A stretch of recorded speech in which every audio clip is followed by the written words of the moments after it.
시와 노래는 세상을 아름답게 합니다. 이 시간 시 한 편을 잠깐 살펴보기 원합니다. 큰 슬픔이 거센 강물처럼 내 삶에 밀려와 마음의 평화를 산산조각 내고 가장 소중한 것들을 내 눈에서 영원히 앗아갈 때면 내 가슴에 대고 말하라. 이 또한 지나가리라. 끝없이 힘든 일들이 내 감사의 노래를 멈추게 하고 기도하기에도 너무 지칠 때면 이 진실의 말로 하여금 내 마음에서 슬픔을 사라지게 하고 힘겨운 하루의 무거운 짐을 벗어나게 하라. 이 또한 지나가리라. 렌터 윌슨 스미스의 시입니다. 사람은 누구나 힘든 시기를 보냅니다. 가뭄의 시기를 보낼 때가 있습니다.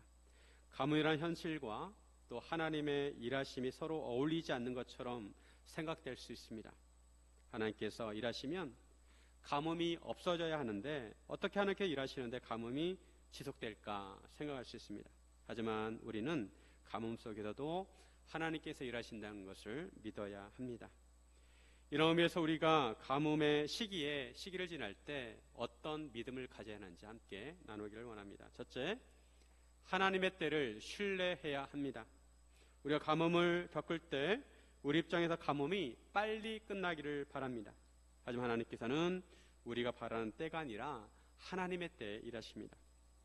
엘리야가 아합에게 내 말이 없으면 수년 동안 비가 내리지 않을 것을 선포했습니다.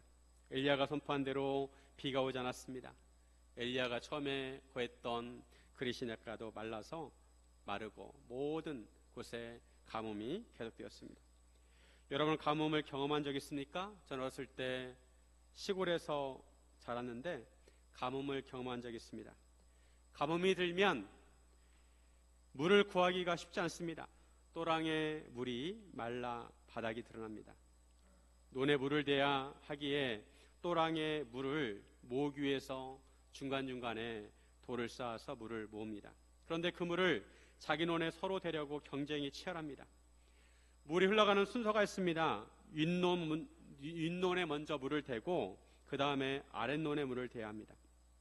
물이 많을 때는 물이 흘러가는 대로 놔두면 자연스럽게 논에 물을 댈 수가 있습니다. 그런데 가뭄 때는 자기 논에 먼저 물을 대려고 물길의 방향을 틀기도 하고 또한 위에 있는 논으로 들어가는 곳을 막아가지고 물길을 막기도 해서 자기 논으로 물길을 끌기도 합니다. 이로 인해 싸움이 나기도 합니다. 가뭄이 더 심해지면 논바닥이 거북이 등처럼 갈라지고 냇물도 말라서 바닥이 드러납니다. 이처럼 심한 가뭄을 겪다 보면 비를 간절히 기다리게 됩니다. 언제 비가 오나 하고 하늘을 바라보면서 비를 기다립니다. 그런데 그 기다림이 너무 힘이 듭니다. 하루하루가 구역입니다. 빨리 가뭄이 끝나기를 고대합니다. 엘리야가 아합에게 비가 오지 않을 것을 선포하고 많은 날이 지났습니다. 많은 날이란 것은 고난의 시간들입니다. 고난을 겪는 사람들의 입장에서 고난의 날수가 줄어들기를 바랍니다. 하루 더 빨리 끝나기를 바랍니다. 그렇게 기다리다가 3년이 지났습니다. 가뭄은 하나님을 잘 믿는 사람이나 하나님을 믿지 않는 사람이나 똑같이 임하게 됩니다. 그때 여호와 말씀이 엘리야에게 임했습니다. 여호와 말씀이 임했다는 것은 하나님께서 이제 움직이기 시작하신다는 것입니다. 하나님께서 일하기 시작하신다는 것입니다. 하나님께서 엘리야에게 말씀하시기를 너는 가서 아합에게 보이라. 내가 비를 지면에 내리리라. 듣던 중 반가운 소리였습니다. 엘리야도 비록 자신이 비가 내리지 않을 것을 선포했지만 다른 사람과 똑같이 가뭄을 겪었습니다. 근데 하나님께서 이제 비를 내리시겠다고 하십니다. 엘리야 입장에서도 되도록 빨리 가뭄이 그치고 비가 내리기를 바랬습니다. 하지만 하나님의 사람인 엘리야는 하나님의 말씀에 따라 움직였고 하나님의 때에 움직였습니다. 우리도 여러 가지 측면에서 가뭄을 겪을 수가 있습니다. 어떤 사람은 경제적인 가뭄을 겪을 수도 있고 어떤 사람은 기도응답의 가뭄을 겪을 수도 있고 어떤 사람은 가족 구원의 가뭄을 겪을 수 있습니다. 가뭄을 해결할 비를 기다리는 사람 입장에서 되도록 빨리 비가 내리기를 바랍니다. 하지만 그때는 때는 하나님께서 결정하십니다. 우리는 다 할 수 없지만 하나님께서 하나님의 때에 일하십니다. 고아원의 아버지로 불리는 조지 뮬러는 평생 수많은 기도응답을 받았습니다. 조지 뮬러는 5명의 친구가 예수 믿도록 수십 년을 기도했다고 합니다. 한 명은 5년 만에, 또 한 명은 10년 만에, 세 번째는 25년 만에 예수를 믿었습니다. 그러나 두 사람은 조지 밀러가 세상을 떠날 때까지도 믿지 않았습니다. 그런데 놀랍게도 그의 장례식 이후에 얼마 지나지 않아서 남은 두 사람도 예수님을 믿었습니다. 하나님께서는 기도를 잊으신 것이 아닙니다. 하나님의 가장 선한 때에 응답하셨던 것입니다. 우리 중에도 오래 기도했지만 응답이 없는 문제가 있을 수도 있고, 경제적으로 메마른 시간을 지나고 있을 수도 있고, 자녀와 가족의 구원을 위해서 눈물로 오랫동안 기도하고 있을 수도 있고, 건강의 회복을 기다리고 있을 수도 있습니다. 우리 입장에서는 그날이 빨리 왔으면 좋겠는데 우리가 바라는 것처럼 비가 빨리 내리지 않습니다. 그때가 사람에게는 너무 늦은 때처럼 보이지만 하나님께서는 가장 정확한 때입니다. 그러므로 가뭄의 시간을 낭비라고 생각해서는 안 됩니다. 기다림도 하나님의 훈련입니다. 침묵도 하나님의 일하심입니다. 응답이 늦어지는 것도 하나님의 계획 안에 있음을 믿어야 합니다. 우리는 하나님의 신실하심을 믿고 하나님의 때를 기다려야 합니다. 믿음 생활하는 데 있어서 가장 어려운 것 중에 하나가 기다림입니다. 예수님의 친구 나사로가 병들었을 때 그 동생 마르다와 마리아는 예수님께 이 소식을 전했습니다. 예수님이 빨리 오셔가지고 병을 좀 고쳐달라는 것입니다. 그런데 예수님께서 그 소식을 듣고 바로 가시는 것이 아니라 이틀을 더 머무십니다. 그리고 예수님께서 오셨을 때는 나사로가 죽은 지 나흘이 지났습니다. 예수님께서도 나사로의 죽음을 슬퍼하시면서 눈물을 흘리셨습니다. 그리고 예수님께서 어떻게 하십니까? 죽은 나사로를 살리십니다. 인간적으로 생각하면 예수님께서 나사로가 죽기 전에 오셔서 병을 치유하시기를 바랬습니다. 그러면 예수님께서는 나사로가 죽은 다음에 가신 것은 거기에도 하나님의 뜻이 있었습니다. 요한복음 11장 4절에 예수께서 들으시고 이르시되 이 병은 죽을 병이 아니라 하나님의 영광을 위함이라. 하나님의 아들이 이로 말미암아 영광을 받게 하려 함이라 하시더라. 나사로의 병은 죽을 병이 아니라 하나님의 영광을 위한 것이라고 말씀합니다. 예수님께서 오시기를 기다리던 마르다와 마리아는 속이 타들어갔을 것입니다. 한 시간이 하루 같았을 것입니다. 결국 오빠가 죽었습니다.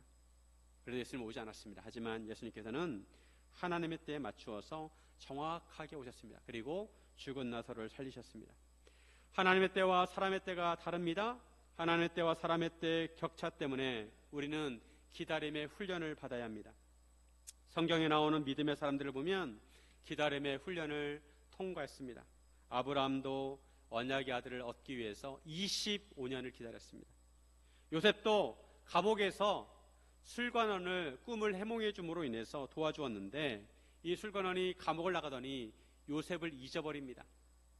그렇게 부탁을 했는데도 까맣게 잊어버리고 2년의 시간이 흘렀을 때 기억합니다.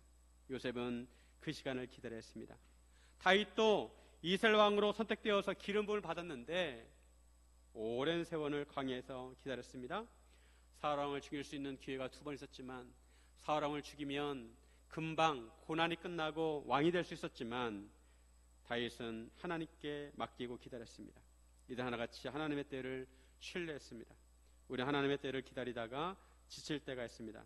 하지만 그럼에도 우리 하나님의 때를 신뢰하면서 기도의 자리를 지켜야 합니다. 우리 하나님의 때를 기다리면서 기도하는 것이 결코 헛되지 않습니다. 하나님께서는 결코 늦지 않으십니다. 하나님께서는 언제나 가장 좋은 때에 가장 좋은 방법으로 일하십니다. 사랑하는 여러분, 가장 좋은 때 일하시는 하나님의 때를 신뢰하시기를 주님의 이름으로 축원드립니다. 둘째, 진실된 하나님의 사람을 만나게 하십니다. 우리가 평소에는 사람들의 믿음을 잘 알지 못해요. 나 자신의 믿음조차 알지 못합니다. 하지만 저수지에 물이 빠지면 그 밑바닥에 다 드러나듯이 가뭄의 때에 진실된 하나님의 사람을 만나게 됩니다. 하나님의 일을 위해서 자신을 희생하고 헌신한 사람은 얼마나 너무도 귀합니다. 자신의 모든 것을 하나님께 드리는 사역자는 두려울 것이 없습니다. 그런데 이처럼 하나님께 충성된 사람들이 하나님의 사역을 할 때 조심해야 할 것이 있습니다. 하나님께서 다른 사역자도 사용하신다는 것입니다. 즉 다른 사역자도 있다는 것을 의식해야 합니다. 하나님께 충성된 사람들은 오직 하나님만 바라보고 나아갑니다.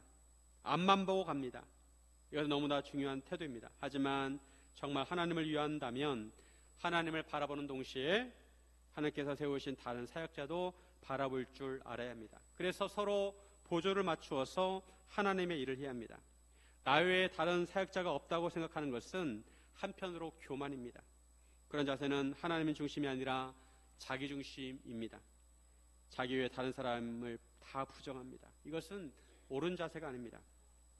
3년 동안 가뭄이 지속될 때 엘리야 자신도 힘들었을 것입니다. 다른 사람들이 물이 없어서 씻지도 못하고 농사도 제대로 짓지도 못하고 고생을 했다면 엘리야도 마찬가지입니다. 엘리야는 이 사역에서 핵심적인 역할을 했습니다. 하나님의 말씀을 받아 아합에게 전했습니다. 내 말이 없으면 비가 오지 않을 것이다. 엘리야는 하나님의 말씀에 전적으로 순종했고 하나님의 인도하심을 받았습니다. 그런데 한편으로 엘리야는 고독했습니다. 북이스라엘이 바알과 아세라로 뒤덮여갈 때 하나님의 사역자들은 씨가 말라갔습니다. 엘리야에게 두려움이 있었습니다. 여호와 하나님을 섬기는 자는 자기 혼자이고 왕을 비롯해서 온 천지에 바알과 아세라를 섬기는 사람들 뿐입니다. 그런데 하나님께서 엘리야만 일하게 하신 것이 아니라 또 다른 하나님의 사람을 사용하십니다. 아합의 신하 중에 오바댜라는 사람이 있었습니다. 오바댜는 왕궁 맡은 자였고 아합의 신임을 받은 사람이었습니다. 그런데 오바댜는 아합과 달리 여호와를 지극히 경외하는 사람이었습니다. 왕비인 이세벨이 여호와의 선자를 잡아 죽일 때 오바댜는 위기에 처한 선지자 100명을 50명씩 굴에 숨겨주고 물과 음식을 공급해 주었습니다. 3년 동안의 가뭄으로 북이스라엘에서 물을 구하기 쉽지 않았습니다. 그래서 아합은 오바댜에게 이 땅의 모든 물 근원과 모든 뇌를 찾아가자고 합니다. 혹시 꼴을 얻을 수 있다는 것입니다. 그리하면 말과 도새를 살릴 수 있을 것이고 짐승을 다 잃지 않을 것이라고 합니다. 아합의 말을 가만히 보면 그는 가뭄으로 고생하는 백성을 걱정하는 것이 아닙니다. 물의 근원을 찾는 이유는 백성들을 위해서가 아니라 말과 노새를 위해서입니다. 가뭄으로 인해서 풀도 잘 자라지 않자 짐승들의 꼴을 구하기가 쉽지 않았습니다. 그래서 아합은 말과 노새의 꼴을 구하려고 물의 근원을 찾고자 합니다. 아무래도 물이 조금이라도 남아있으면 그곳에 풀이 자랄 것이고 풀이 있는 곳에 짐승들의 꼴이 되는 것입니다. 아합은 타는 말을 매우 중요하게 생각했다고 합니다. 아합이 아람 왕과 연합해서 아수를 싸울 때가 있었는데 아람에게 말 2,000마리를 보냈다고 합니다. 그만큼 아합은 말을 소중하게 생각하였고 많은 말을 소유했습니다. 아합의 신하 오바댜는 사람의 생명을 구하기 위해서 안간힘을 쓰고 있는데 아합은 사람이 아니라 말과 노새를 걱정하고 있습니다. 아합과 오바댜는 두루 다닐 땅을 나누어서 따로따로 길을 갔습니다. 오바댜가 길을 갈 때 엘리야를 만나게 됩니다. 오바댜는 엘리야를 알아보고 엎드립니다. 엘리야는 오바댜에게 가서 내 주에게 말하기를 엘리야가 여기 있다 하라고 했습니다. 그러자 오바댜는 난색을 표합니다. 아합이 사람을 보내서 엘리야를 찾지 아니한 족속과 나라가 없었다고 합니다. 만약 엘리야가 없다고 말하면 그 나라와 그 족속에게 엘리야를 보지 못했다고 맹세를 하겠다는 것입니다. 그런데 자기가 아합에게 가서 엘리야가 여기 있다고 전했다가 자기가 잠시 자리를 떠나간 후에 하나님의 영이 엘리야를 알지 못하는 곳으로 이끌어 가신다면 아합이 자기 말을 듣고 엘리야를 만나러 왔다가 찾지 못하면 자기가 죽을 수 있다는 것입니다. 이걸 통해서 알 수 있는 것은 아합이 엘리야를 아주 열심히 찾았다는 것입니다. 물을 찾는 것만큼 엘리야를 간절히 찾았습니다. 엘리야는 지명 수배자였습니다. 만약 엘리야를 편드는 사람이나 숨겨준 사람이 있으면 그를 가만히 놔두지 않겠다는 것입니다. 아주 분위기가 살벌했습니다. 그런 상황에서 오바댜가 아합에게 엘리야를 만났다고 했다가 아합이 엘리야를 만나지 못하면 아무리 신임을 받는 신하라 하더라도 목숨이 위태롭다는 것입니다. 여기서 오베다라는 사람의 입장을 생각해 보아야 합니다. 오베다는 어려서부터 여호와를 경외했습니다. 여호와를 지극히 그냥 경외한 것이 아니라 지극히 경외했다고 합니다. 그리고 지금도 하나님을 경외해서 여호와의 선지자 100명을 50명씩 굴 속에 숨기고 떡과 물을 제공하고 있습니다. 문제는 오베다가 아합의 신하라는 것입니다. 어떻게 하나님을 경외하는 사람이 바알과 아세를 섬기는 악한 아합 밑에서 일할 수 있을까? 의문을 제기할 수 있습니다. 여호와를 경외한다면 이방신을 섬기는 사람 밑에서 일해서는 안 된다고 생각할 수 있습니다. 하지만 우리는 하나님의 섭리를 다 헤아릴 수 없습니다. 만약 오베다가 아니었다면 굴 속에 숨겨진 여호와의 선지자 100명도 목숨을 잃었을 것입니다. 오베다는 그들을 자기 사비를 들여서 생명을 구해줬습니다. 10명도 섬기기가 쉽지 않은데 100명을 숨겨서 자기 사비를 들여 목숨을 구해줬습니다. 오베다가 겉으로 보면 아합왕을 섬기고 있지만 실상은 여호와 하나님을 섬기고 있는 것입니다. 만약 자기가 선지자를 숨겨준 것이 발각이 되면 오베다도 목숨이 위태롭습니다. 일제강점기 때 일본 정부에서 일하는 사람이 독립군을 몰래 지원하는 사람과 같습니다. 오베다가 이런 사실을 엘리야에게 말해준 것은 비록 아합의 신하이지만 여호와를 경외하는 자기를 생각해달라는 것입니다. 실상은 같은 여호와 하나님 편이라는 것입니다. 이 엘리야는 자기가 오늘 반드시 아합을 볼 것이라고 맹세했습니다. 15절에 엘리야가 이르되 내가 섬기는 만군의 여호와께서 살아계심을 두고 맹세하노니 내가 오늘 아합에게 보이리라. 앞에서는 오바댜에게 아합을 내주라고 했는데 여기서는 이제 아합이라고 말을 합니다. 엘리야의 말 중에 내가 섬기는 만군의 여호와라는 구절이 있습니다. 내가 섬기는 여호와, 누구를 섬긴다는 것은 그 누구를 위하고 그에게 속했다는 것입니다. 엘리야는 오베댜에게 아합에게 가서 말하라고 할 때 아합을 내주라고 했습니다. 오바댜에게 아합은 너의 주입니다. 즉 너의 주인은 아합이라는 것입니다. 그에 비해 엘리야는 내가 섬기는 만군의 여호와라고 했습니다. 표면적으로 보면 나는 만군의 여호와를 섬기고 있고 너 오베댜는 너의 주 아합을 섬기고 있다는 것입니다. 하지만 둘 다 하나님 여호와를 섬기고 있고 목숨을 걸고 충성하고 있습니다. 목숨을 걸고 아합 왕을 상대하는 엘리야는 물론이고 아합 밑에서 일하는 오바댜도 하나님을 위해서 목숨을 걸고 일하고 있습니다. 겉으로 보면 오바댜는 하늘 무시하는 사람처럼 보입니다. 하지만 오베다도 하나님의 사역자였습니다. 사람 눈에는 그렇게 보이지 않을지라도 하나님께서 숨겨놓으신 사역자입니다. 그를 통해서 선지자를 돌보게 하셨습니다. 사람들은 자기가 가지고 있는 선입관이나 편견으로 너무 쉽게 사람을 속단할 때가 있습니다. 흔히 드라마에서 부자들을 부정적으로 묘사합니다. 돈 많은 부자들은 사람들을 함부로 대하고 무시하고 하나님보다 돈을 더 소중히 여기는 것처럼 생각합니다. 이런 드라마를 통해서 강남 부자에 대한 부정적인 이미지를 가질 수 있습니다. 저도 강남 부자들을 직접 대하기까지 이런 선입관이 있었던 것 같습니다. 그런데 강남에 교구를 맡은 적이 있는데 성도들의 집들을 신방하고 그들과 교제하면서 느낀 것은 겉으로 보면 그들이 강남 깍재기처럼 보이지만 오히려 더 순수한 믿음을 가지고 헌신한 사람들이 많았다는 것입니다. 그들도 남모르는 아픔이 있고 기도 제목이 있습니다. 믿음으로 살려고 몸부림을 칩니다. 부자 중에서 누구보다도 하나님을 더 사랑하고 한 나라를 위해서 일하는 사람들이 많습니다. 반면에 가난하다고 다 착한 것은 아닙니다.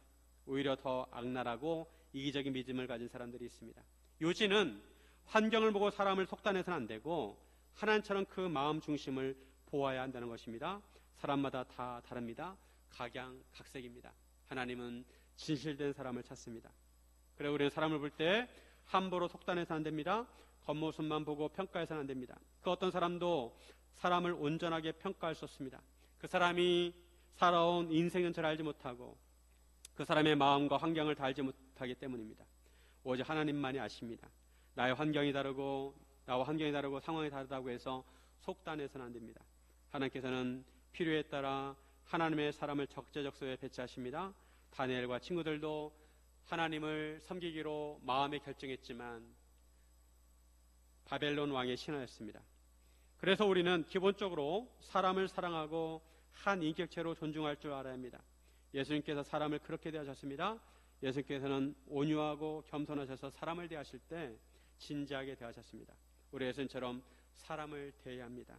그 사람이 변화되면 어떤 일을 할지 모릅니다. 말을 너무 함부로 해서는 안 되고 조심해서 사용해야 합니다. 사람을 함부로 비난해서는 안 됩니다. 무시해서도 안 됩니다. 그 사람 하나님께서 세우신 사역자일 수도 있고 또 사역자가 될 수가 있습니다.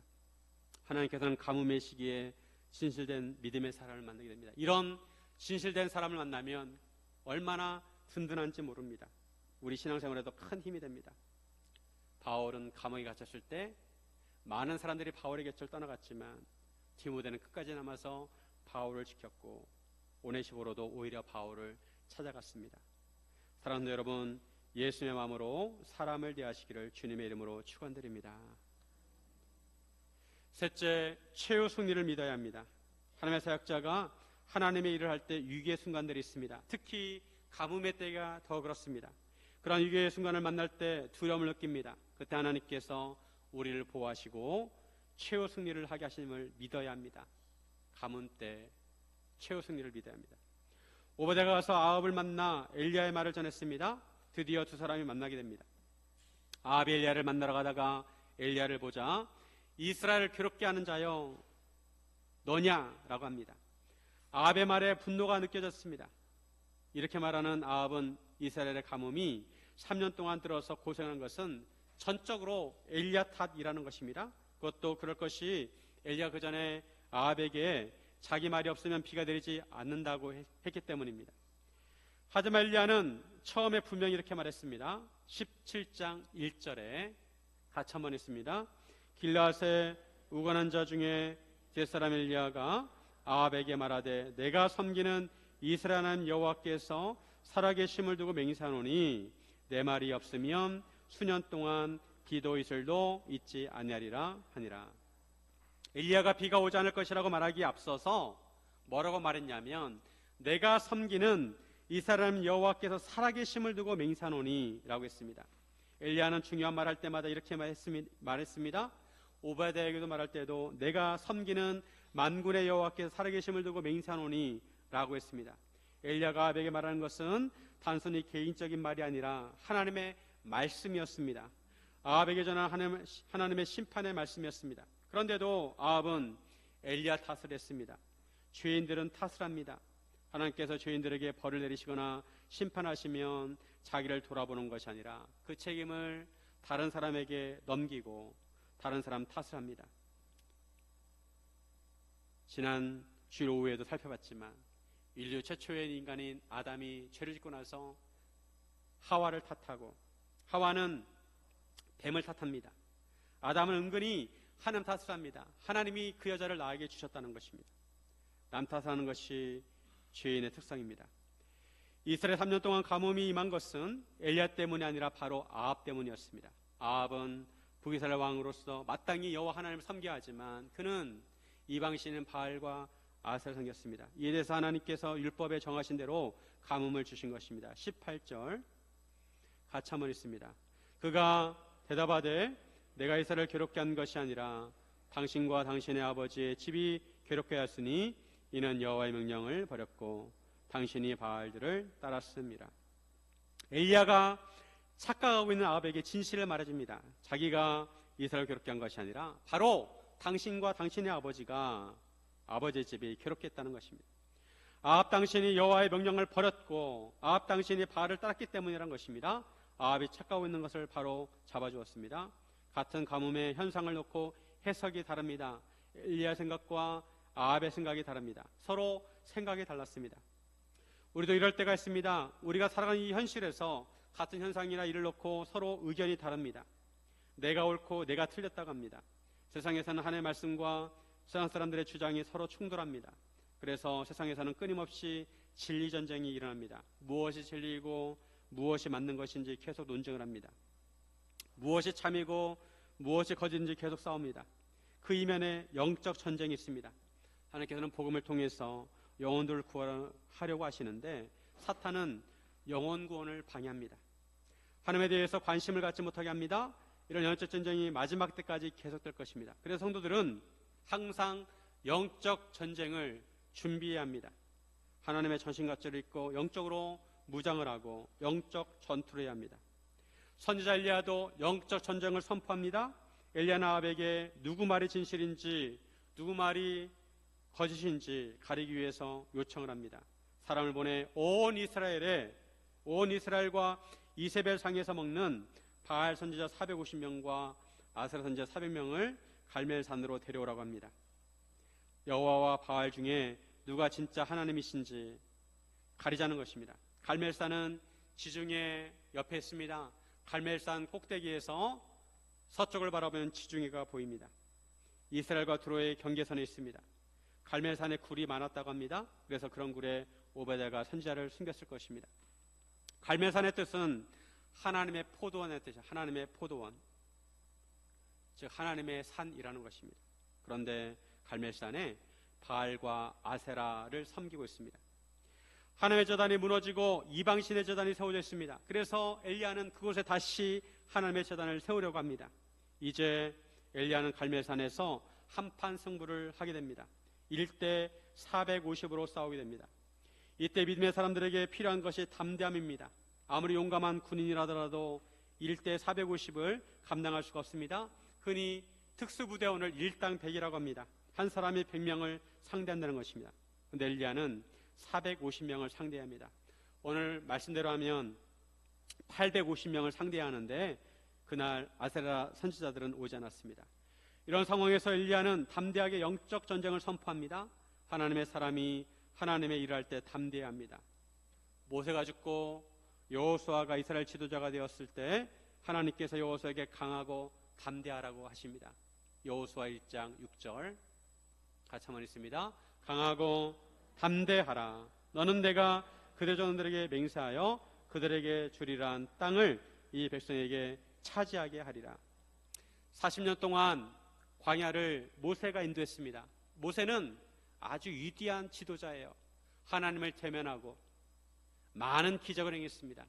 거기에 비해서 여호수아는 은사가 부족합니다. 기적을 행한 적이 없습니다. 그런데 하나님은 여호수아를 지도자로 세워서 약속의 땅 가나안 땅을 정복하게 하십니다. 여호수아 입장에서 많은 두려움이 있었을 것입니다. 이스라엘 백성이 나를 따라줄까? 과연 가나안 땅을 정복할 수 있을까? 그럴 때 하나님이 주신 말씀이 너는 강하고 담대하라. 강하고 담대하라. 담대란 말씀을 계속 여러 번 반복하고 있습니다. 다른 말로 하면 여호수아 마음에 두려움이 있고 약한 마음이 있었다는 것입니다. 그에게 강하고 담대하라고 하십니다. 여러분, 믿음으로 살아갈 때 두려운 마음이 있습니까? 우리 하나님의 일을 할 때 필요한 것이 바로 담대한 믿음입니다. 우리 하나님의 백성으로 세상에 살아가려고 할 때 담대한 믿음을 가져야 합니다. 직장이나 모임에서 내가 믿는 것을 드러내고 나의 믿음을 드러내고 믿음의 선택을 하려고 할 때 사람들은 태클을 겁니다. 왜 너만 그렇게 유별나게 구느냐? 그럴 때 믿음의 말을 하고 믿음으로 행할 때 담대한 믿음이 필요합니다. 담대함을 달라고 기도해야 합니다. 우리가 또한 하나님의 일을 할 때 또 필요한 것은 최후 승리에 대한 믿음입니다. 최후 승리에 대한 확신입니다. 엘리야가 최고 권력자인 아합에게 바알과 아세라 선지자를 갈멜산으로 모으라고 선포한 것은 최후 승리에 대한 확신이 있었기 때문입니다. 엘리야는 살아계신 만군의 하나님을 믿었습니다. 하나님의 명령에 따라 움직였고 하나님께서 승리하게 하신다는 것을 믿었습니다. 우리도 최후 승리를 믿어야 합니다. 고린도전서 15장 57절과 58절에 우리 주 예수 그리스도로 말미암아 우리의 승리를 주신 하나님께 감사하노니 그러므로 내 사랑하는 자들아 견실하며 흔들리지 말고 항상 주 일에 더 힘쓰는 자들이 되라. 이는 너희 수고가 주 안에서 헛되지 않은 줄 알리라. 우리에게 승리를 주시는 하나님께 감사하노니 예수 그리스도로 말미암아 예수님이 계시기 때문에 우리에게 승리를 주십니다. 예수님은 이미 세상을 이기셨습니다. 승리는 정해져 있습니다. 최후 승리는 정해져 있습니다. 그러므로 우리는 싸움만 잘하면 됩니다. 승리는 정해졌습니다. 믿으십니까? 주일에 더욱 힘써야 합니다. 사람은 누구나 문제를 안고 살아갑니다. 큰 문제, 작은 문제, 해결해야 할 문제가 있습니다. 그런 문제들로 인해서 마음이 괴롭고 때로는 가뭄처럼 우리 마음이 갈라지고 메마르고 짓눌립니다. 그럴 때 우리는 최후 승리를 확신하고 담대한 믿음을 가져야 합니다. 사람들은 어려운 시기를 보낼 때가 있습니다. 그럴 때 우리는 최후 승리를 확신하면서 이 또한 지나가리라 생각해야 합니다. 오늘 다윗 왕이 반지를 만드는 이 세공사를 불러가지고 자기를 위해서 반지를 하나 만들어 달라고 합니다. 그러면서 하는 말이, 그 반지에 내가 큰 전쟁에서 이겨 환호할 때도 교만하지 않게 하고, 내가 큰 절망에 빠졌을 때도 좌절하지 않는 그런 새로운 용기와 희망을 주는 문구를 하나 적어 넣으라고 했습니다. 근데 그 문구가 구체적으로 무엇인지 알려주진 않았어요. 그래서 이 반지를 만드는 사람이 아름다운 반지를 만들었는데 그 빈 공간에 어떤 문구를 기록해야 될지 고민을 합니다. 며칠을 고민해도 답이 나오지 않아요. 그래서 솔로몬을 찾아가 부탁을 합니다. 무엇을 적어 넣을까요? 그래서 솔로몬 왕이 한 말이, 이것 또한 지나가리라. 이것 또한 지나가리라. 이 글귀를 적어 왕에게 반지를 바치자 해당을 흡족해 해서 큰 상을 내렸다고 합니다. 이 이야기는 성경에 나오는 이야기가 아니에요. 성경에는 안 나와요. 하지만 실제로 있었던 일이 아니고 유대 경전에 내려오는 이야기라고 합니다. 하지만 어려움을 겪는 사람들에게 이 구절은 큰 힘이 됩니다. 이 또한 지나가리라. 링컨 대통령도 연설할 때 이 구절을 인용했습니다. 요즘 군대 가는 사람들에게도 이 말을 말해준다고 합니다. 네가 군대에 있는 동안 힘들지만 이 또한 지나가리라. 고난의 시기가 지나고 마지막 날에 승리하게 될 것입니다. 사랑하는 여러분, 가뭄의 때에도 하나님께서 일하심을 믿고 믿음으로 승리하시기를 주님의 이름으로 축원드립니다.